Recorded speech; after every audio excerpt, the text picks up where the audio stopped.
వినరో భాగ్యము విష్ణు కథ వినరో భాగ్యము విష్ణు కథ తత్వేన యస్యతజిదీశ్వర తత్స్వభావ భోగాపవర్గతదుపాయ గతీః ఉదారః సందర్శయన్ నిరమిమీత పురాణరత్నం తస్మై నమో మునివరాయ పరాశరాయ. శ్రీమౌద్గల్య శ్రీవత్ససగోత్రజాతౌ శ్రీ అప్పలార్యరత్నమార్యతనూభవౌ ద్వౌ శ్రీమత్సటారిచరణాంబుజజంచరీకౌ శ్రీరంగరామానుజదేశికౌ స్తుమః. విచిత్రవాణీ విన్యాసధన్యోపన్యాసవైభవం వర్ధయత్వనిశం సీతారామపాదయుగే మమ. అస్మద్గురుభ్యో నమః. భగవద్బంధులరా, పరమాత్మని అష్టమ గర్భంలో ధరించిన దేవకీదేవిని స్తోత్రం చేస్తున్నారు దేవతలంతా కూడా. దేవతలంతా స్తోత్రం చేస్తూ సృజ్య స్వరూప గర్భాసి సృష్టిభూతా సనాతనే, తల్లి నీవు సృష్టికంతటికీ కారణానివి నువ్వే. అదేమిటయ్యా, భగవంతుడు కదా సృష్టించింది, ఆ భగవంతుడినే నువ్వు సృష్టిస్తున్నావు. అంచేత భగవంతుని ఇచ్ఛాశక్తివి, క్రియాశక్తివి, జ్ఞానశక్తివి నువ్వు.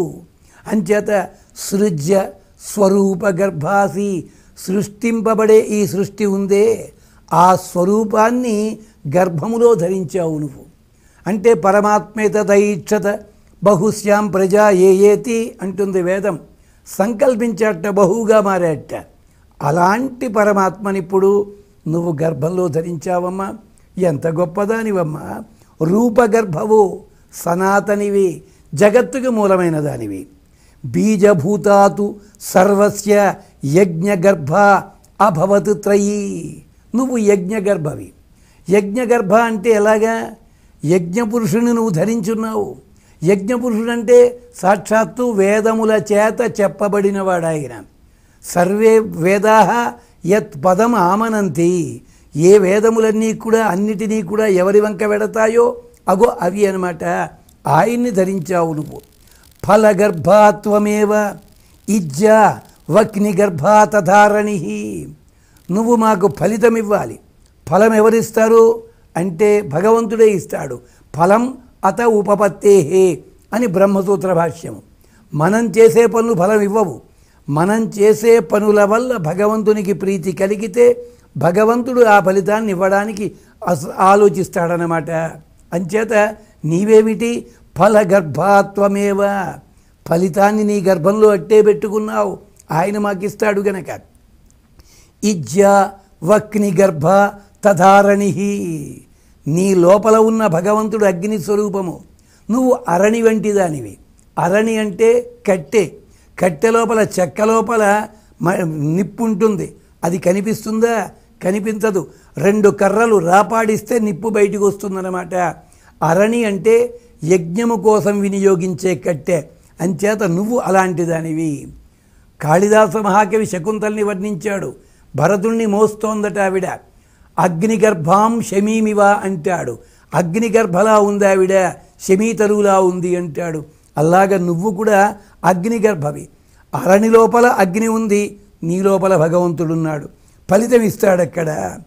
అదితి దేవగర్భత్వం, నీవు దేవగర్భవు, దేవతలందరినీ సృష్టించిన దానివి. అంచేత నువ్వు అదితితోటి సమానము. కారణం భగవంతుడు ఉపేంద్రుడిగా వచ్చాడు కదా.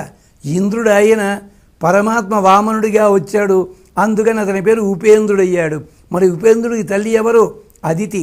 ఆ ఉపేంద్రుడే మళ్ళీ ఎక్కడ వస్తున్నాడు? దైత్య గర్భ తథా దితి, నువ్వు అదితివి నువ్వే, దితివి నువ్వే. అదేమిటయ్యా? దేవతల్ని సృష్టించింది ఆయనే, రాక్షసుని ఆయనే సృష్టిస్తాడు. అంటే దితి గర్భంలో ఉన్నాడు ఎవరు? ప్రహ్లాదుడు లాంటివాడు, లేదా మధువు లాంటి వాళ్ళు, విభీషణుడు లాంటి వాళ్ళు ఉన్నారు. రాక్షసుల్లో కూడా మంచివాళ్ళు ఉంటారు కదా. అదిగో అలాంటి వాళ్ళని కన్నటువంటి దితివి నువ్వమ్మా. జ్యోత్స్న వాసర గర్భాసి, అమ్మా నీవు వాసర గర్భవి. అంటే చక్కగా దినములు, కళ, కాష్ట ఇవన్నీ కూడా రావడానికి మూలమైనది నువ్వు గర్భంలో ఉన్నది. నీ వల్ల కదా వాసరములు అంటే పక్షములు, నెలలు, సంవత్సరములు వస్తున్నాయి. అంచేత వాసర గర్భాత్వం. దేనివల్ల? జ్యోతి. రోజులు గడుస్తున్నాయని ఎలా తెలుస్తుంది మనకి అంటే జ్యోతిని బట్టి. జ్యోతి అంటే అర్థము సూర్యుడు, చంద్రుడు, నక్షత్రములు, వీటి వల్ల కదా.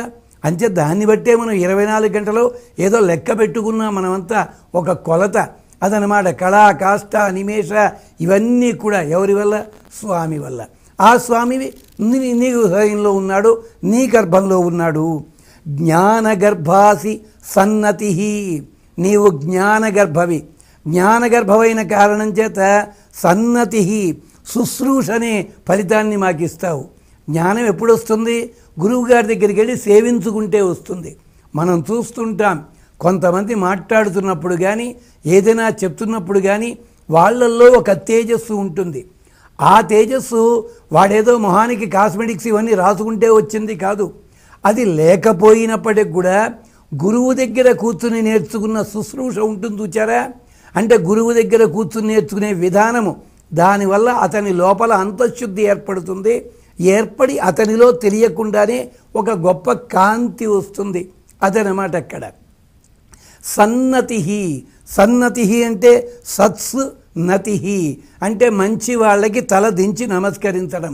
మనకు 2 మాటలు రాగానే పక్కవాడికి దండం పెట్టడం మానేస్తాం. ఆయన ఎవరో ఉండేవారు, ఒక ఆయన పాపం కాస్త పేరు రాగానే ఎవడైనా పలకరించడానికి వస్తే 2 కాళ్ళు తీసి పక్కన పెట్టేవాట. అంటే కాళ్ళు కొంగి దండం పెట్టమని చెప్పడానికి అనమాట. ఇదే పద్ధతి.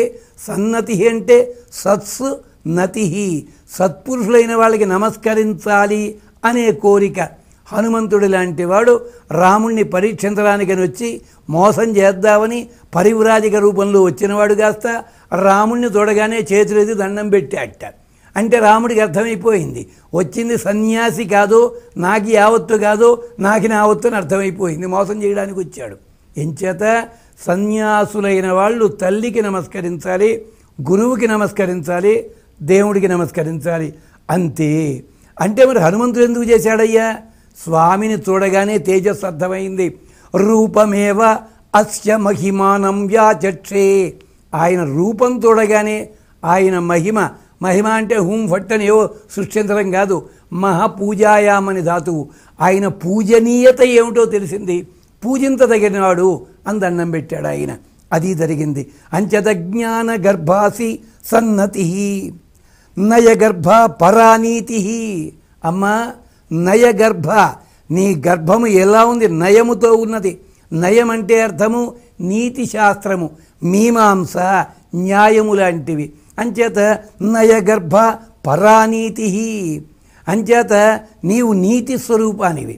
అంచేత నయం అంటే అక్కడ ఉన్న న్యాయము ద్వారా తెలుస్తుంది మాకు. అంచేత న్యాయము ద్వారా తెలిసేదే నీతి అన్నమాట. 10 మందిని నడిపించేది. ఆ రూపాన్ని నువ్వు.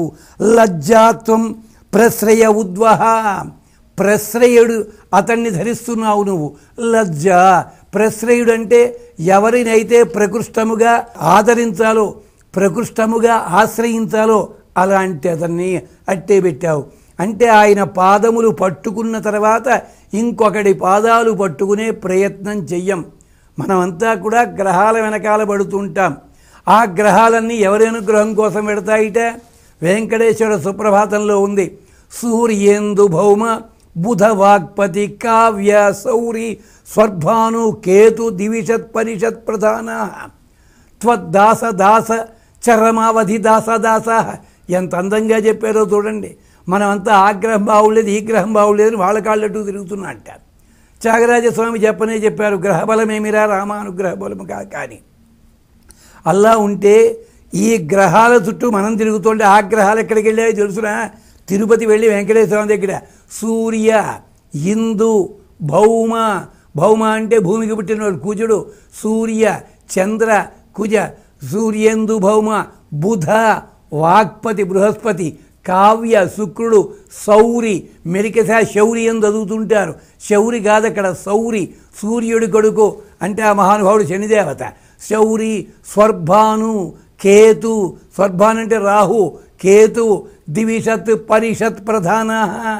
ఆకాశంలో ఉండే పరిషత్తు లోపల శ్రేష్ఠులైన వాళ్ళంతా వచ్చి మేము ముందు క్యూలో నిలబడితే మా వెనకాల నిలబడ్డారు వాళ్ళంతా. త్వద్దాస దాస చర్రమావధి దాస దాస. మేము సంభావనలు మేము దక్షిణలు ఇస్తుంటే వాళ్ళు బతుకుతున్నారు, వాళ్ళు వచ్చి నీ కాళ్ళట్టు ఉంటున్నారు. ఆలోచించండి. ఇది అంచేత అలాంటి దానివి నువ్వు. అంటే ప్రశ్రయము, ఎవరిని ఆశ్రయించాలో అలాంటి ఆశ్రయించిన కారణం చేత మాకేం కలుగుతుంది? లజ్జ అంటే భయం, భక్తితో కూడిన సిగ్గు, జంకు. లజ్జ అంటే ఏమిటి? తమ ప్రత్యేకత తనకుంది. ఆ ప్రత్యేకత ఉన్నప్పటికీ ఎదటి వాళ్ళ ముందు ప్రదర్శించడానికి పడేది లజ్జ. అలాగా పెళ్లి కూతురుని తీసుకొస్తున్నారు, ఆమె సౌందర్యరాశే, తను సౌందర్యరాశి అని చెప్పి తలెత్తి ఇలా చూస్తూ కూర్చుంటుందా? తెలియకుండా ఒక సిగ్గు ఆవరిస్తుంది.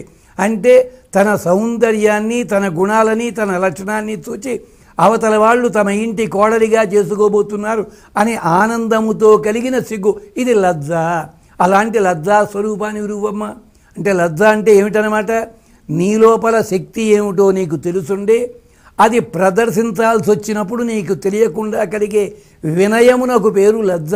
త్రప అంటే జంకు. అంటే అయ్యో వాళ్ళు ఏమన్నా అనుకుంటా, అది దాని పేరు జంకు. ఇలా ఒక్కొక్క దానికి ఒక్కో అర్థం ఉంటుంది. హ్రీ అని ఇంకొకటి ఉంది, వ్రీడా అని ఒకటి ఉంది. అన్నీ సిగ్గులకే పేర్లు, తేడాలున్నాయి వాటికి. అంచేత కామగర్భా తథా ఇచ్ఛాత్వం. అమ్మా, నువ్వు ఇచ్ఛాస్వరూపానివి. ఇచ్ఛాస్వరూపం కనుకనే కామగర్భ. ఇచ్ఛ వల్లే కదా కోరిక పుడుతోంది. అంటే నీ లోపల ఉన్నవాడు కాముడు. మనకి విష్ణు సహస్రనామంలో కామ, కామప్రద, కామ అంటే కోరికలు చెప్పుకుంటాం. కాదు, భగవద్గుణానికి పేరు కామము. కామ్యతే అంటే దేన్నైతే చూచి స్వామిని చేరుకుంటామో ఆ మంచి గుణానికి పేరు కామము. అంచేత కామిగాక మోక్షకామిగాడు అంటే అర్థము కోరికలు తీర్చుకుంటే కానీ వేదాంతంలోకి రావడానికి కాదు అర్థం అక్కడ. వినరో భాగ్యము విష్ణు కథ, వినరో భాగ్యము విష్ణు కథ.